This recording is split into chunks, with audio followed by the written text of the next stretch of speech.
करेंगे विकास की उस कीमत की जो इंसान अपनी सेहत और अपनी नदियों को दांव पर लगाकर चुका रहा है।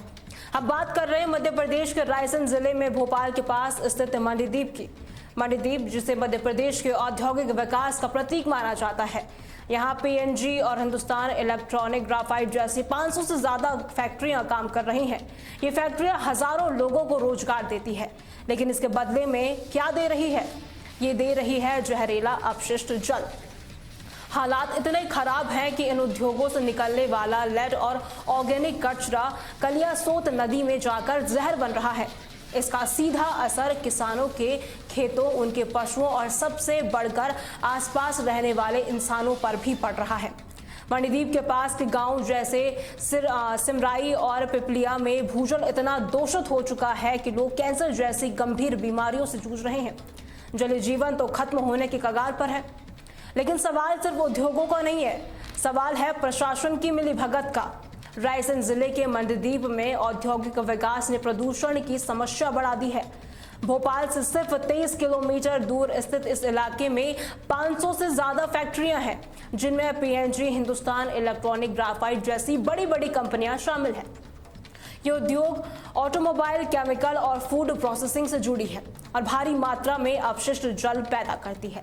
अगर ये अपशिष्ट सही तरीके से साफ नहीं किया गया तो ये कलियासोत नदी और आसपास के पानी को प्रदूषित कर सकती है।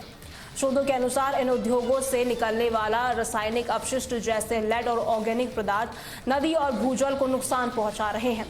इसने न सिर्फ नदी का पारिस्थितिक जो तंत्र है पूरी तरीके से प्रभावित किया है, बल्कि किसानों के खेत, पशु और स्थानीय लोगों में भी स्वास्थ्य समस्याओं का उनको काफी ज्यादा सामना करना पड़ रहा है। वहीं हाल ही में मंडीदीप नगर पालिका और स्थानीय निकायों द्वारा नदी में कचरा फेंके जाने की खबरें भी सामने आई हैं। बता दें, अगस्त 2025 में ड्राई पोर्ट के पास खुले में कचरा फेंका गया, जिसमें से दुर्घटनाओं और प्रदूषण का खतरा काफी ज्यादा बढ़ गया। भारी बारिश के दौरान ये दूषित पानी फैलकर जल भराव और बीमारियों का कारण बनता जा रहा है। साथ ही आसपास के गांव जैसे सिमराई और पिपलिया में भी भूजल दूषित हो चुका है। स्थानीय लोग कैंसर जैसी गंभीर बीमारियों से ग्रसित हो चुके हैं और जलीय जीवन भी खतरे में है। Centre for science and environment की 2023 की रिपोर्ट के अनुसार मध्य प्रदेश की 351 नदियां प्रदूषित है, जिनमें कलियासोत भी शामिल है। ये पूरी स्थिति मंडीदीप और आसपास के इलाकों में प्रदूषण का गंभीर जो आकलन है वो दिखाती है।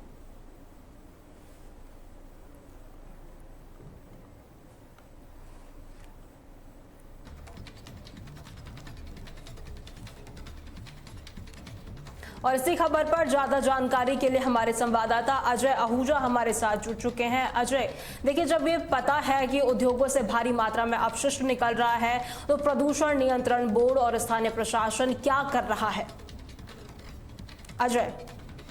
बिल्कुल, मैं आपको बता दूं, ये जो आप हमारे पीछे यहाँ पर जो एक नदी देख रहे हैं, ये कलियासोत नदी है। यहाँ के आसपास जितनी भी फैक्ट्रियां हैं और जितने भी यहाँ जो बिल्डर हैं, इनके द्वारा यहाँ पर सेफ्टी टैंक का यहाँ पर गंदगी भी इसी में डाली जा रही है। साथ ही साथ जो यहाँ के जो आसपास के जितने भी फैक्ट्रियां संचालित हो रही है, उनका जो केमिकल निकलता है वो भी इन्हीं नदियों में डाला जाता है। कहीं ना कहीं पर ये एक आस्था के साथ भी खिलवाड़ हो रहा है, क्योंकि ये एक ऐसी नदी है, आप मेरे पीछे देख सकते हैं, यहाँ पे अभी 2 दिन पूर्व ही गणेश विसर्जित का जो कार्यक्रम था वो भी यहीं पे किया गया था। आगामी आने वाले दिनों में नवमी भी सर पे है, माता जी की मूर्तियां भी यहीं पर विसर्जित की जाती है। कहीं ना कहीं ये एक सोचने वाली बात है कि प्रशासनिक तौर पर जो अधिकारी है इस बात पर चुप्पी साधे बैठे। जी विजय जी, देखिए, स्थानीय लोग जो है काफी गंभीर समस्याओं से जूझ रहे हैं, जो बीमारियां हैं, कैंसर जैसी गंभीर बीमारियों से जूझ रहे हैं, लेकिन उनकी देखभाल के लिए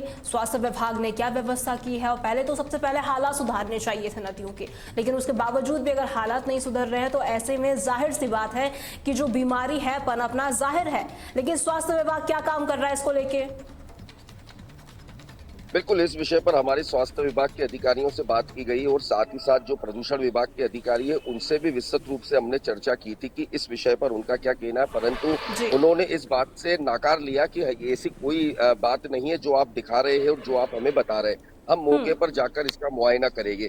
परंतु जो हमने वहां पर तस्वीरें अपने कैमरे में कैद की है वो साफ जाहिर होती है कि किस प्रकार यहाँ पर गाय माता जो वहां पे आसपास है और पशु है, किस प्रकार वो जी। केमिकल युक्त पानी को पीती है और उनकी मृत्यु हो जाती है। तो इसका जिम्मेदार कहीं न कहीं पर प्रशासनिक तौर पर अधिकारी लाजिम तौर पर बनता है।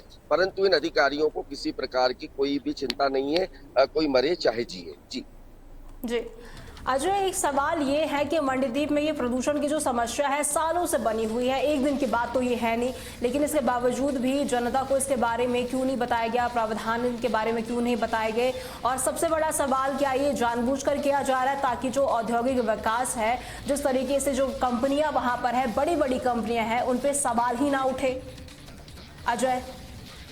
बिल्कुल, ये आपने जो बात कही ये सही बात है। अभी कुछ दिनों पूर्व नगर पालिका को अगर हम बात करते हैं तो प्रदूषण विभाग ने उन्हें एक नोटिस भेजा था, जिसमें 40 से 50 लाख रुपए का जुर्माने का भी उन्होंने उल्लेख किया है उस नोटिस में कि आपको 50 लाख रुपए का जुर्माना देना पड़ेगा।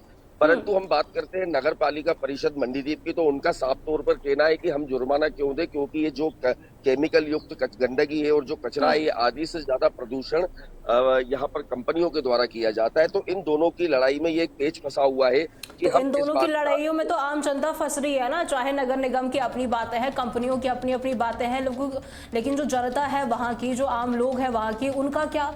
उनको जो बीमारियां हो रही है उनका क्या? आप दोनों के आपसी की लड़ाई में तो जो जनता है ना वो भुगत रही है उसको लेकर, तो क्या उनकी तरफ कोई जिम्मेदारी नहीं बनती किसी की?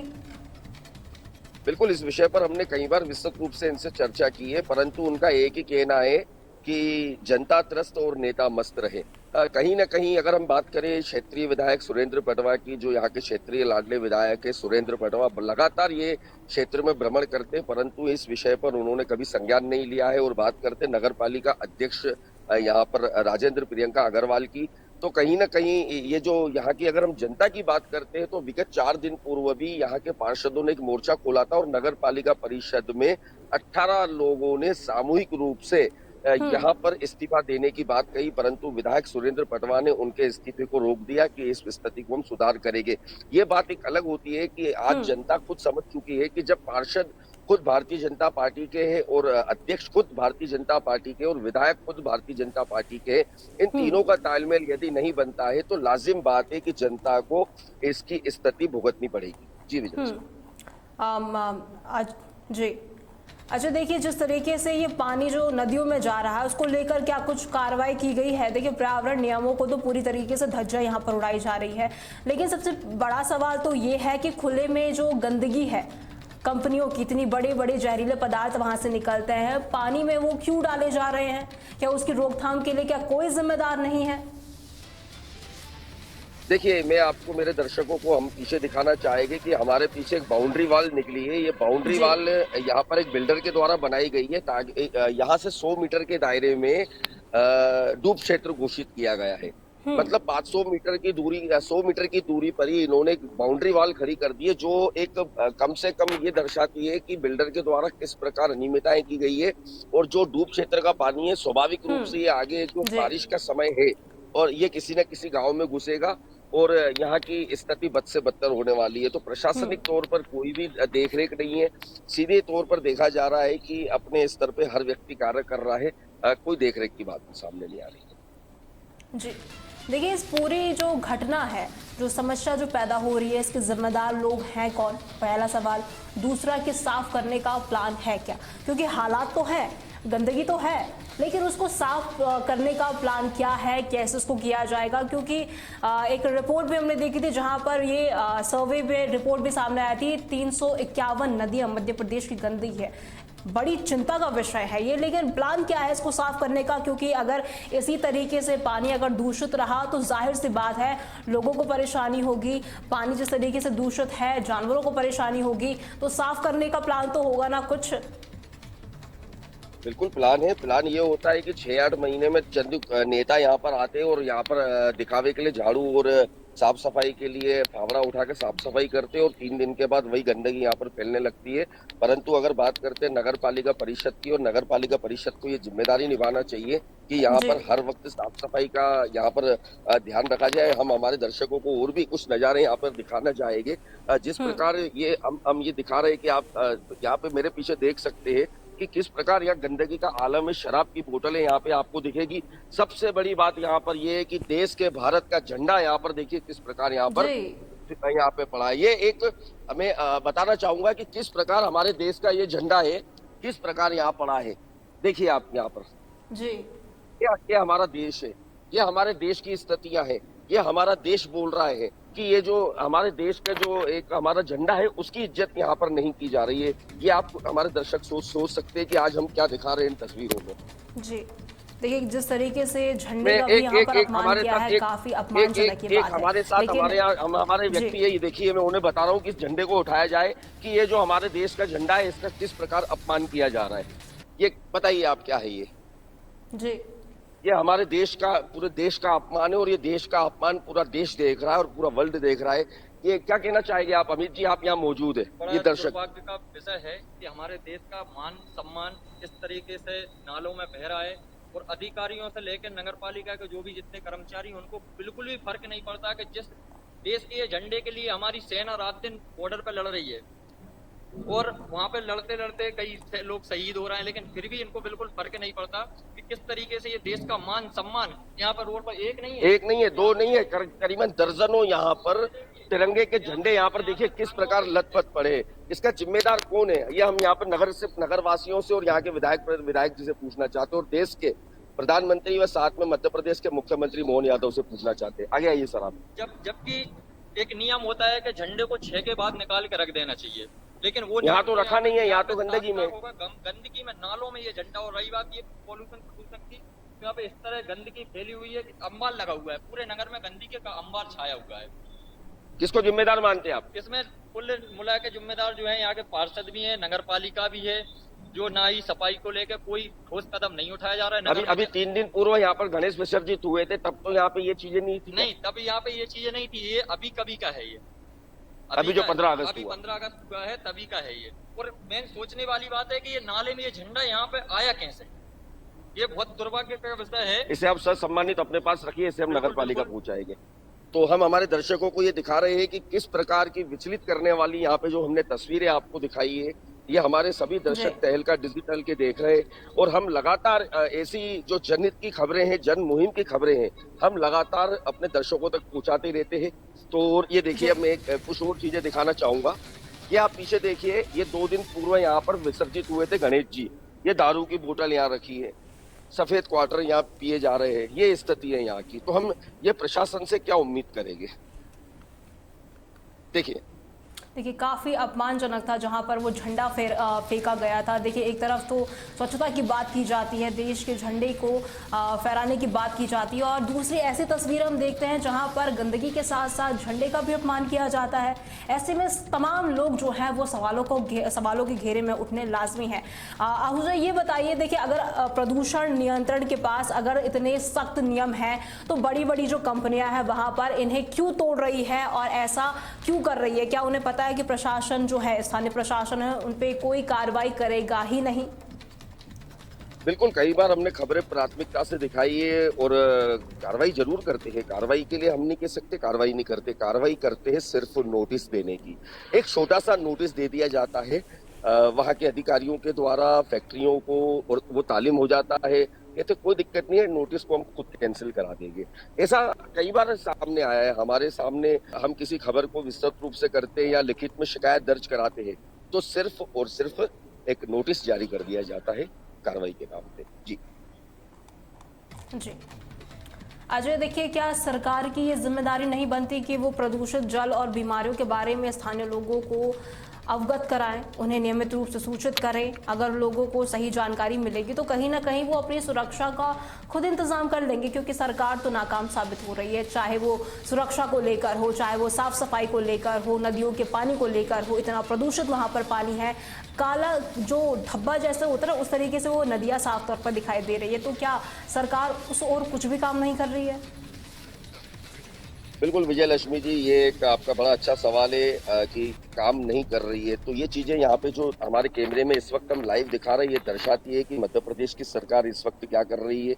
मध्य प्रदेश के मुख्यमंत्री यशस्वी मोहन यादव जी को अगर हम बात करते तो उनका दौरा उज्जैन की तरफ रहता है और इंदौर की तरफ रहता है, क्योंकि आगामी 2028 में सीएस की तैयारियां जोरों शोरों से चल रही है। तो मेरे को ऐसा लगता है कि मध्य प्रदेश शासन का जो एजेंडा है सिर्फ और सिर्फ इस समय 2028 सीएस की तरफ आगे बढ़ा हुआ है। आसपास की जो स्थितियां हैं उन्हें देखने में दिखाई नहीं दे रही है। हो सकता है कि हमारी खबर देख के कहीं ना कहीं उन तक ये बात पहुंचे और यहाँ की स्थितियों में सुधार हो। जी जी, देखिए ये समस्या जब इतनी ज़्यादा विकराल है, आम लोगों के जीवन को प्रभावित कर रही है, तो राज्य के मुख्यमंत्री और साथ ही पर्यावरण मंत्री इस मामले में क्या कर रहे हैं, हस्तक्षेप कर रहे हैं, वो भी सवाल उठता है। और साथ ही ये भी है कि मंडीदीप की स्थिति ये साफ तौर पर दिखा रही है कि विकास की अंधी दौड़ में पर्यावरण को ताक पर रखा जा रहा है। देखिए डेवलपमेंट तो किया जा रहा है, लेकिन ऐसे डेवलपमेंट का क्या फायदा जब आपके पेड़ सुरक्षित नहीं है, आपकी नदियाँ सुरक्षित नहीं है, आपके लोग सुरक्षित नहीं है, तो ऐसे डेवलपमेंट का तो कोई फायदा ही नहीं है फिर। नहीं, ये बिल्कुल जो आप बात कह रहे हैं, मैं इस बात से तो संतुष्ट नहीं हूँ, क्योंकि हम यहाँ पर्यावरण की अगर बात करते हैं तो यहाँ पे हवा की अगर बात करें तो हवा में घुटन सी स्थिति पैदा हो रही है। आसपास की अगर बात करें तो पूरी बदबूदार स्थिति लगी हुई है, किसी प्रकार की कोई सफाई नहीं है। प्रशासन इस समय अंधभक्त हो चुका है। अगर देखा तो जिस तरह देश के प्रधानमंत्री नरेंद्र मोदी जी ने स्पष्ट किया है कि हर स्वच्छ और शहर होना चाहिए, ये स्वच्छता की यहाँ हम पोल खोलते हुए दिखाई दे रहे हैं कि ये स्वच्छता की पोल किस प्रकार की यहाँ खुल रही है। अभी हमारे पास नगर परिषद से फोन आ रहा, उन्होंने हमारी लाइव खबर देखी है और लाइव खबर देखते देखते उन्होंने झंडे को भी देखा है। तो उनका ये कहना है कि इस प्रसारण को रोक दिया जाए। कहीं ना कहीं आप सोचिए कि हमारी खबर का अभी बराबर टेलीकास्ट ऑन द वे है और नगर पालिका के यहाँ से हमें फोन आ रहे हैं कि यार और बताइए कहाँ पर है, हम इसको अभी सुधार करेंगे। तो सुधार क्यों करेंगे आप? लेकिन सवाल तो ये है ना, जब तक ये मुद्दा था तब तक आपकी नजर क्यों नहीं गई इस पे? क्योंकि क्या इंतजार था कि मीडिया के लोग यहाँ पर आएंगे, इस खबर को प्रकाशित करेंगे, तब जाकर आप लोगों की नजर खुलेगी? देखिए, मीडिया के लोग तो हर वक्त अपनी जो नजर है पैनी नजर लेके बैठे रहते हैं, पर आरोप प्रत्यारोप हम पे भी लग जाती कि झंडा आप साथ में लेके गए होंगे हमें बदनाम करने के लिए। परंतु वास्तविक बात यह है कि झंडे पे हमारी नजर एकदम से पड़ी। ये हमारा मंडीदीप या भोपाल की अगर बात नहीं करते, बात मध्य प्रदेश की नहीं करते, ये देश के झंडे के अपमान की बात है। तो इस चीज को इन्हें कहीं ना कहीं पर इसको भुगतना पड़ेगा। इसको लेकर अभी मैं खुद एक लिखित शिकायत भी दर्ज कराऊंगा कि जिस व्यक्ति के द्वारा यहाँ झंडे लगाए गए थे इसे क्यों नहीं उतारा और इनके ऊपर एक मुकदमा भी दर्ज कराना चाहिए। जी, बहुत बहुत शुक्रिया अजय हमारे साथ जुड़ने के लिए, अपडेट्स हम तक पहुंचाने के लिए।